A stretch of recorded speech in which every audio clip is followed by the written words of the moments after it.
समय एक ऐसी नदी है जो कभी ठहरती नहीं है।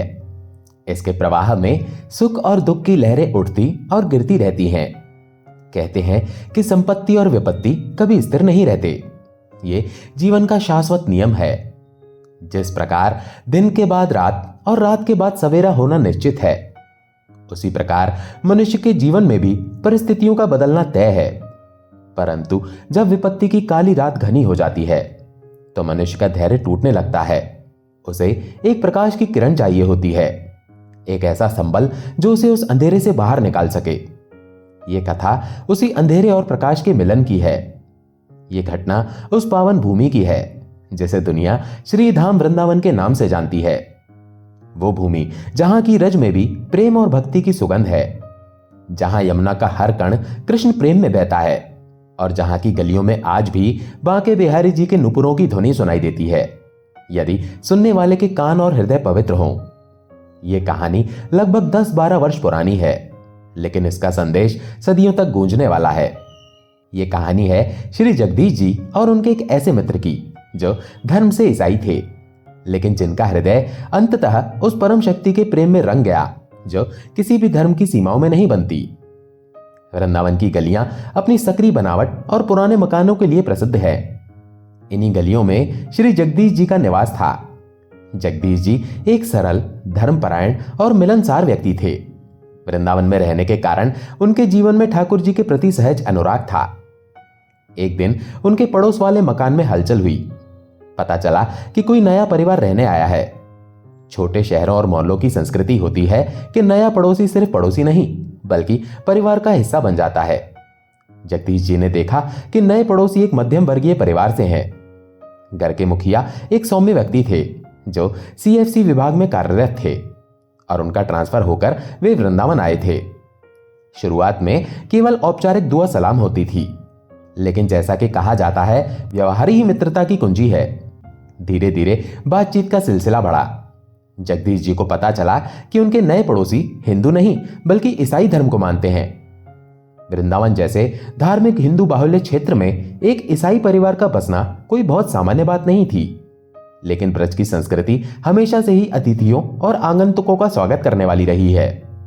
उस ईसाई मित्र का व्यवहार अत्यंत मधुर था। उनके चेहरे पर हमेशा एक सौम्य मुस्कान रहती थी। वे अपनी ड्यूटी पर जाते, शाम को लौटते और अपने परिवार, पत्नी और बच्चों के साथ समय बिताते। जगदीश जी बताते हैं, धर्म अलग होने के बावजूद हमारे बीच एक अदृश्य डोर बन गई थी। वो डोर थी इंसानियत की। हमें कभी महसूस ही नहीं हुआ कि वे चर्च में प्रार्थना करते हैं और हम मंदिर में पूजा। शाम को अक्सर हम गली के नुक्कड़ पर मिल जाते। कभी चाय की थड़ी पर बात होती, सुख दुख साझा होने लगे। उनका एक बेटा था जिसका नाम था टिंकू। टिंकू एक चंचल, हंसमुख और प्यारा बच्चा था। गली के अन्य बच्चों के साथ खेलते हुए उसे देखना जगदीश जी को भी अच्छा लगता था। दोनों परिवारों के बीच आना जाना शुरू हो गया। त्योहारों पर मिठाइयां साझा की जाने लगीं। जगदीश जी के लिए वे अब केवल पड़ोसी नहीं बल्कि एक अच्छे मित्र बन चुके थे। जीवन अपनी रफ्तार से चल रहा था। सब कुछ सामान्य था। सुबह होती, शाम होती और रात की चांदनी ब्रज की गलियों को रोशन कर देती। किसे पता था कि शांत झील में जल्दी ही एक भारी पत्थर गिरने वाला है जो सब कुछ उथल पुथल कर देगा। एक दिन जो किसी भी अन्य दिन जैसा ही सामान्य था। जगदीश जी की छुट्टी थी, स्कूल की छुट्टी थी और शायद उनके ईसाई मित्र के कार्यालय में भी अवकाश था। जगदीश जी को किसी निजी कार्य से बाहर जाना था। वे तैयार होकर घर से निकले। मन में दिन भर की योजनाओं का ताना बाना बुन रहे थे। जैसे ही वे गली में मुड़े, सामने से उन्हें अपने ईसाई मित्र आते दिखाई दिए। अमूमन जब भी वे मिलते थे, मित्र के चेहरे पर एक खुली हुई मुस्कान होती थी। हाथ मिलाकर अभिवादन होता था, लेकिन आज कुछ अलग था। मित्र के कंधे झुके हुए थे, चाल में वो उत्साह नहीं था। चेहरे पर हवाइयां उड़ रही थीं और आंखों के नीचे काले घेरे साफ बता रहे थे कि वे कई रातों से ठीक से सोए नहीं हैं। उस चिर परिचित मुस्कान का नामो निशान नहीं था। जगदीश जी का माथा ठनका। वे वहीं रुक गए। मित्र के पास आए, लेकिन उनकी नजरें जमीन पर थीं। जगदीश जी ने चिंतामग्न होकर पूछा, क्या बात है भाई, आज तुम बहुत परेशान लग रहे हो। सब खैरियत तो है? घर में सब ठीक है? मित्र ने एक गहरी ठंडी सांस ली। उनकी आंखों में बेबसी तैर गई। उन्होंने भारी आवाज में कहा, नहीं जगदीश भाई, कुछ भी ठीक नहीं है। मैं बड़ी मुसीबत में हूं। समझ नहीं आ रहा किससे कहूं और क्या कहूं। अरे ऐसा क्या हो गया, खुल के बताओ। जगदीश जी ने ढांढस बंधाया। ईसाई मित्र ने बताना शुरू किया। यार, मेरा बड़ा बेटा टिंकू, उसे पता नहीं क्या हो गया है। पिछले कुछ दिनों से वो बहुत अजीब व्यवहार कर रहा है। दिन में तो फिर भी थोड़ा शांत रहता है, लेकिन जैसे ही सूरज ढलता है और रात गहराती है वो बदल जाता है। बदल जाता है मतलब? जगदीश जी ने हैरानी से पूछा। आधी आधी रात को वो अचानक नींद से उठ जाता है। उसकी आंखें फटी की फटी रह जाती हैं। वो जोर जोर से चिल्लाने लगता है। ऐसी आवाजें निकालता है जो उसकी अपनी लगती ही नहीं। वो घर की चीजें फेंकने लगता है, दीवारों को नोचता है। उसे होश ही नहीं रहता कि वो क्या कर रहा है। हम उसे पकड़ने की कोशिश करते हैं तो उसमें न जाने कहां से इतनी ताकत आ जाती है कि हम उसे संभाल नहीं पाते। मित्र की आवाज कांप रही थी। भाई, मेरा घर नर्क बन गया है। पत्नी रो रोकर आधी हो गई है। छोटा बच्चा डरा हुआ है। रात होते ही हमें खौफ लगने लगता है कि आज टिंकू क्या करेगा। मोहल्ले के कुछ लोगों ने आवाजें सुनी तो उन्होंने कहा कि यह बीमारी नहीं है, यह कुछ ऊपरी चक्कर है। किसी ने कहा झाड़ फूक कराओ, किसी ने कहा तांत्रिक के पास जाओ। मैं तो ठहरा एक साधारण नौकरी पेशा इंसान। मुझे इन सब बातों का न तो पता है और न ही कभी इन पर विश्वास किया, लेकिन अब बेटे की हालत देखकर मैं सब कुछ करने को तैयार हूं। उन्होंने अपनी नम आंखें जगदीश जी की ओर उठाईं। मैं दरअसल तुम्हारे पास ही आ रहा था। तुम यहां के पुराने निवासी हो, तुम्हें जानकारी होगी। क्या तुम किसी ऐसे व्यक्ति को जानते हो जो मेरे बेटे को ठीक कर सके? कोई तांत्रिक, कोई बाबा, कोई भी, बस मेरा बेटा ठीक हो जाए। जगदीश जी सन्न रह गए। जिस हंसते खेलते टिंकू को उन्होंने कुछ दिन पहले देखा था, उसकी यह दशा। मित्र की पीड़ा उनसे देखी नहीं गई। उन्होंने तुरंत निर्णय लिया कि आज वे अपने निजी काम के लिए नहीं जाएंगे। जगदीश जी ने उनके कंधे पर हाथ रखा। तुम चिंता मत करो, विपत्ति में अगर दोस्त काम ना आए तो दोस्ती कैसी। मैं आज कहीं नहीं जा रहा। चलो हम अभी चलते हैं। मैं एक दो जानकार लोगों को जानता हूं। उस दिन से जगदीश जी और उनके ईसाई मित्र की एक नई और थका देने वाली यात्रा शुरू हुई। इलाज की खोज। सबसे पहले वे एक स्थानीय बाबा के पास गए, जिनके बारे में किसी ने बताया था कि वे झाड़ फूक से बुरी नजर उतारते हैं। वहां का माहौल बड़ा अजीब था। धुएं का गुबार, अगरबत्तियों की तीखी गंध और कुछ अजीबोगरीब मंत्रों का उच्चारण। टिंकू को वहां ले जाया गया। बाबा ने कुछ राग दी, कुछ मंत्र बुदबुदाए और एक धागा बांध दिया। जाओ, 3 दिन में असर दिखेगा, बाबा ने कहा। मित्र की आंखों में एक उम्मीद जगी। वे घर आए, लेकिन पहली रात ही वो उम्मीद टूट गई। टिंकू का चिल्लाना बंद नहीं हुआ, बल्कि उसकी हालत और बिगड़ गई। अब वो खुद को चोट पहुंचाने लगा था। इसके बाद वे डॉक्टरों के पास गए, मनोचिकित्सकों को दिखाया। डॉक्टरों ने इसे नाइट टेरर या किसी प्रकार का मानसिक दौरा बताया और नींद की भारी दवाइयां दी। दवाइयों के असर से बच्चा कुछ घंटे बेहोश रहता, लेकिन जैसे ही नशा उतरता वही तांडव फिर शुरू हो जाता। विज्ञान के पास भी इसका कोई स्थायी समाधान नहीं दिख रहा था। डॉक्टर हैरान थे कि रिपोर्ट में सब सामान्य होने के बावजूद लक्षण इतने उग्र क्यों हैं। फिर शुरू हुआ तांत्रिकों का सिलसिला। जगदीश जी अपने मित्र को लेकर शहर के कोने कोने में गए। कभी शमशान के पास रहने वाले अघोरी के पास, तो कभी दूर गांव के किसी ओझा के पास। हर जगह वही कहानी। इस पर प्रेत का साया है, इस पर किसी ने कुछ करवा दिया है, नकारात्मक ऊर्जा है। पैसे पानी की तरह बह रहे थे। ईसाई मित्र ने अपनी जमा पूंजी लगा दी। जगदीश जी भी अपना समय और श्रम लगा रहे थे। 1 महीना बीता, फिर दूसरा महीना शुरू हुआ। जगदीश जी बताते हैं, वो दौर बड़ा कठिन था। हम रोज सुबह एक नई उम्मीद के साथ निकलते और शाम को निराशा के साथ लौटते। टिंकू का शरीर सूखकर कांटा हो गया था। उसकी मां की आंखों के आंसू सूख चुके थे। घर में मातम जैसा सन्नाटा रहता था, लेकिन मानवीय स्वभाव की एक सीमा होती है। जगदीश जी ने महसूस किया कि अब वे भी थकने लगे हैं। जीवन का एक कड़वा सत्य यह है कि कोई भी व्यक्ति किसी दूसरे के दुख को एक सीमा तक ही सह सकता है। दुख चाहे पड़ोसी का हो या किसी बहुत अपने का, लगातार दुख के माहौल में रहना किसी के लिए भी संभव नहीं होता। हर व्यक्ति दुख से भागना चाहता है, खुशी की तलाश करना चाहता है। 2 महीने बाद जगदीश जी के मन में भी थकान घर कर गई। उनके अपने काम थे, अपना परिवार था। धीरे धीरे उन्होंने उस ईसाई मित्र के घर जाना कम कर दिया। पहले जहां रोज बातें होती थी, अब वे कतराने लगे। मन में गिलानी थी कि दोस्त मुसीबत में है, लेकिन वे बेबस थे। अब मैं और क्या कर सकता हूं? जितने उपाय थे सब तो कर लिए। जगदीश जी ने खुद को समझाया और अपने काम में व्यस्त हो गए। रास्ते में कभी कभार मुलाकात होती तो बस औपचारिक हालचाल होता। कैसा है टिंकू? बस वैसा ही है भाई, दुआ करो, मित्र का संक्षिप्त और उदास उत्तर मिलता। धीरे धीरे मुलाकातें और कम हो गईं। कई कई दिन बीत जाते और उनकी शक्ल भी नहीं दिखती। जगदीश जी के मन में कभी कभी ख्याल आता कि पता नहीं उस परिवार का क्या हुआ होगा।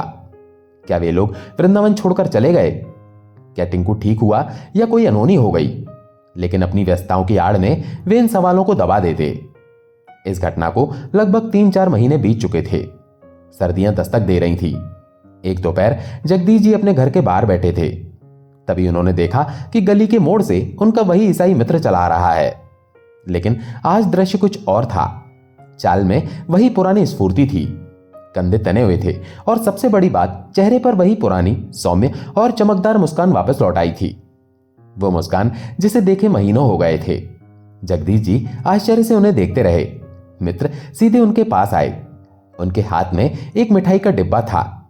जगदीश भाई, हरे कृष्णा, मित्र ने उत्साह से कहा। हरे कृष्णा? जगदीश जी ने हतप्रभ होकर जवाब दिया।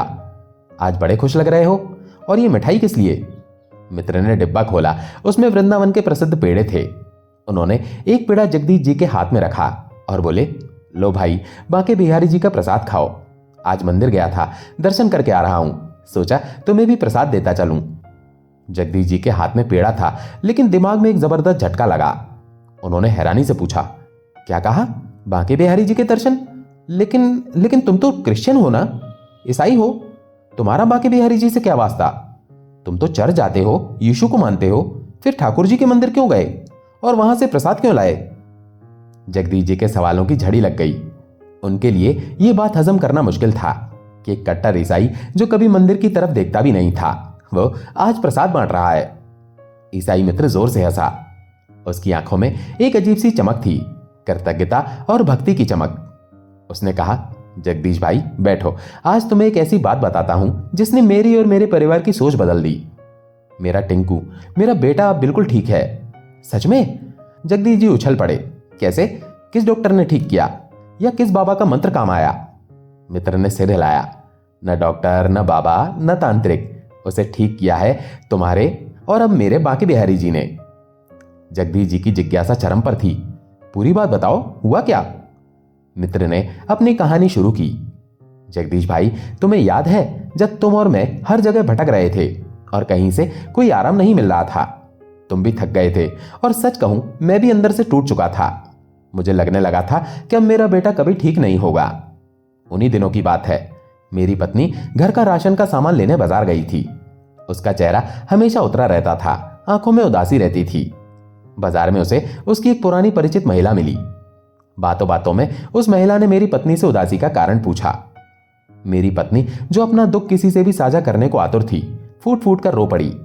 उसने बताया कि कैसे हमारा बेटा महीनों से बीमार है, रात भर चिल्लाता है, किसी को पहचानता नहीं और कोई दवा दुआ काम नहीं कर रही। उस महिला ने ध्यान से पूरी बात सुनी। वो एक साधारण ब्रजवासी महिला थी जिसके रोम रोम में ठाकुर जी पर विश्वास था। उसने मेरी पत्नी से कहा, देखो बहन, मैं डॉक्टर तो नहीं हूं, लेकिन एक बात जानती हूं, जब दुनिया के सारे डॉक्टर हाथ खड़े कर दें तब भी एक डॉक्टर बचा रहता है। वो डॉक्टरों का भी डॉक्टर है, उसके पास हर बीमारी का इलाज है। मेरी पत्नी ने बेताबी से पूछा, कौन है वो, कहां बैठता है, हम अभी जाने को तैयार हैं। उस महिला ने मुस्कुराते हुए बांके बिहारी मंदिर की ओर इशारा किया और कहा, हमारे बांके बिहारी जी वही सबसे बड़े वैद्य हैं। देखो, बच्चों को अक्सर बुरी नजर लग जाती है और नजर का इलाज दवाइयों में नहीं होता। हमारे यहां तो जब भी ऐसी कोई विपत्ति आती है, हम बिहारी जी के मंदिर जाते हैं, उनका चरणामृत लाते हैं और रोगी को पिला देते हैं। विश्वास मानो, ठाकुर जी सब ठीक कर देते हैं। फिर वो महिला थोड़ी हिचकिचाई। उसने कहा, लेकिन तुम लोग तो ईसाई हो, तुम शायद मंदिर ना जाओ। तुम्हें शायद ये सब अंधविश्वास लगे या तुम्हारा धर्म तुम्हें इसकी इजाजत न दे। उस क्षण मेरी पत्नी के भीतर की ईसाई चुप हो गई और मां जाग उठी। एक मां जो अपने बच्चे को तड़पते हुए देख रही थी। उसके लिए धर्म, नियम और समाज कोई मायने नहीं रखते थे। उसे बस अपने जिगर के टुकड़े की जान बचानी थी। मेरी पत्नी ने उस महिला के हाथ पकड़ लिए और कहा, दीदी, मेरा बेटा मर रहा है, मुझे धर्म से कोई मतलब नहीं। अगर उस जल से मेरा बेटा ठीक हो सकता है तो आप प्लीज मेरे लिए वो ले आएं। मैं मंदिर नहीं जा सकती तो क्या हुआ, आप ला देंगी तो मैं उसे जरूर पिलाऊंगी, पूरे विश्वास से पिलाऊंगी। वो महिला बहुत दयालु थी। वो उसी शाम बांके बिहारी मंदिर गई। उसने एक छोटी शीशी में ठाकुर जी का चरणामृत लिया और लाकर मेरी पत्नी को दिया। उस रात जब टिंकू फिर से बेचैन होने लगा तो मेरी पत्नी ने कांपते हाथों से वो चरणामृत निकाला।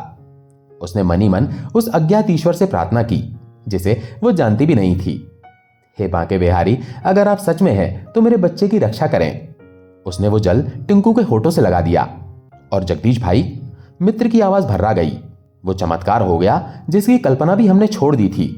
चरणामृत पीते ही कुछ ही देर में टिंकू शांत हो गया। वो चिल्लाया नहीं, उसने तोड़फोड़ नहीं की, वो सो गया, एक गहरी शांत नींद। महीनों बाद वो सोया था। अगले दिन सुबह वो उठा तो बिल्कुल सामान्य था, जैसे कल रात कुछ हुआ ही ना हो। हम डरे हुए थे कि शायद ये तूफान से पहले की शांति है, लेकिन दूसरी रात भी वो शांति से सोया, तीसरी रात भी। मेरी पत्नी ने यह सिलसिला जारी रखा। वो उस महिला से चरणामृत मंगवाती और टिंकू को पिलाती। धीरे धीरे टिंकू पूरी तरह स्वस्थ हो गया। वो बीमारी, वो प्रेत बाधा, वो पागलपन सब कहां गायब हो गया पता ही नहीं चला। ईसाई मित्र ने अपनी बात जारी रखी। जब टिंकू पूरी तरह ठीक हो गया तब मेरी पत्नी ने मुझे सारा वाकया बताया। मैं हैरान रह गया। हम जिस ईसा मसीह को पूजते हैं हम उनका सम्मान करते हैं, लेकिन जब हम मुसीबत में थे तो मदद का हाथ बांके बिहारी जी ने बढ़ाया। मुझे लगा कि मुझे धन्यवाद देने जाना चाहिए। हम पूरा परिवार बांके बिहारी मंदिर गए। हमने चौखट पर माथा टेका। हमने उस शक्ति को नमन किया जिसने हमारे बच्चे को नया जीवन दिया। जगदीश जी मंत्रमुग्ध होकर सुन रहे थे। उन्होंने पूछा, तो क्या तुम भी रोज मंदिर जाते हो? मित्र हंसा। सिर्फ मैं नहीं, टिंकू भी जाता है। वो अब रोज बिहारी जी के दर्शन करता है। और पता है, वो चरणामृत सिर्फ खुद नहीं पीता, बल्कि अगर कोई और बीमार हो तो उसे भी पिलाता है। उसका विश्वास अटूट हो गया है। जगदीश जी ने एक शरारती लेकिन गंभीर प्रश्न पूछा, तो मित्र, क्या मैं ये मानूं कि तुम हिंदू हो गए हो, ईसाई नहीं रहे? इस पर उस ईसाई मित्र ने जो जवाब दिया वो इतिहास के पन्नों में स्वर्ण अक्षरों में लिखे जाने योग्य है। उसकी आंखों में आंसू थे, लेकिन चेहरे पर एक दिव्य तेज था। उसने कहा, जगदीश भाई, मुझे पता था तुम ये पूछोगे, लेकिन मुझे एक बात बताओ। जब कोई हिंदू बांके बिहारी जी के मंदिर में जाता है और दर्शन करके बाहर निकलता है, और जब कोई मुसलमान मस्जिद से नमाज पढ़कर बाहर आता है, या मैं चर्च से बाहर आता हूं, तो क्या मंदिर के बाहर का सूरज बदल जाता है? क्या हिंदुओं के लिए सूरज अलग रोशनी देता है और ईसाइयों के लिए अलग? क्या हवा ये पूछकर बहती है कि तुम किस धर्म के हो? क्या पानी प्यास बुझाने से पहले जात पात पूछता है? नहीं ना। ये प्रकृति, ये ब्रह्मांड, ये हवा, ये धूप, ये सब उसे एक ईश्वर ने बनाई है। उसने तो कोई भेदभाव नहीं किया। उसने ये नहीं कहा कि ये सूरज सिर्फ हिंदुओं का है या ये चांद सिर्फ मुसलमानों का है। ये बंटवारा तो हम इंसानों ने किया है। हम बेवकूफ हैं जो ये सोचते हैं कि भगवान बट गए हैं। भगवान ने कुछ नहीं बांटा। बांके बिहारी जी ने मेरे बेटे को ठीक करते समय ये नहीं देखा कि ये एक ईसाई का बेटा है। उन्होंने बस एक मां की पुकार सुनी। उन्होंने एक पीड़ित जीव का दर्द देखा। मित्र ने भावुक होकर एक और अद्भुत उदाहरण दिया। सुनो भैया, ठाकुर जी कोई स्ट्रीट लाइट नहीं है जो केवल एक चौराहे पर रोशनी देती है। वे साक्षात सूर्य हैं। सूर्य पूरे ब्रह्मांड को रोशनी देता है। वो ये नहीं देखता कि उसकी रोशनी महल पर पड़ रही है या झोपड़ी पर, मंदिर पर पड़ रही है या चर्च पर।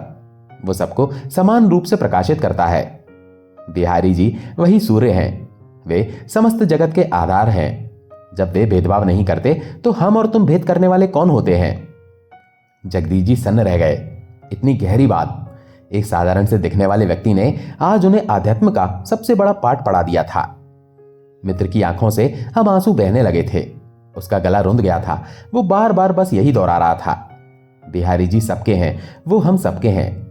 उस दिन जगदीश जी को समझ आ गया कि ईश्वर न तो मूर्ति में सीमित है, न ही किसी किताब में। ईश्वर तो भाव में है, विश्वास में है। जहां विश्वास है वहीं ईश्वर है। ये घटना हमें सिखाती है कि जब हम धर्म, जाति और संप्रदाय की दीवारों से ऊपर उठकर देखते हैं तो हमें उस परम शक्ति का असली रूप दिखाई देता है। वो शक्ति जो केवल प्रेम की भाषा समझती है। आज भी वृंदावन में बांके बिहारी जी अपनी टेढ़ी चितवन के साथ खड़े हैं, बाहें फैलाए हर उस व्यक्ति के लिए जो श्रद्धा और विश्वास के साथ उनके पास आता है, चाहे उसका नाम राम हो या रहीम, जोसफ हो या जगजीत। विपत्ति और संपत्ति आती जाती रहेंगी, लेकिन ईश्वर पर विश्वास हमें स्थिर रखता है। हमें अपनी संकीर्ण सोच त्याग कर यह स्वीकार करना चाहिए कि एको ब्रह्म द्वितीयो नास्ति, ईश्वर एक ही है और वो समस्त चराचर जगत का पालनहार है। दोस्तों, आशा है कहानी आपको पसंद आई होगी। अगर पसंद आई हो तो वीडियो को लाइक करके कमेंट में जय श्री कृष्ण जरूर लिखें। चैनल पर अगर पहली बार आए हैं तो चैनल को सब्सक्राइब जरूर करें। जय श्री कृष्णा।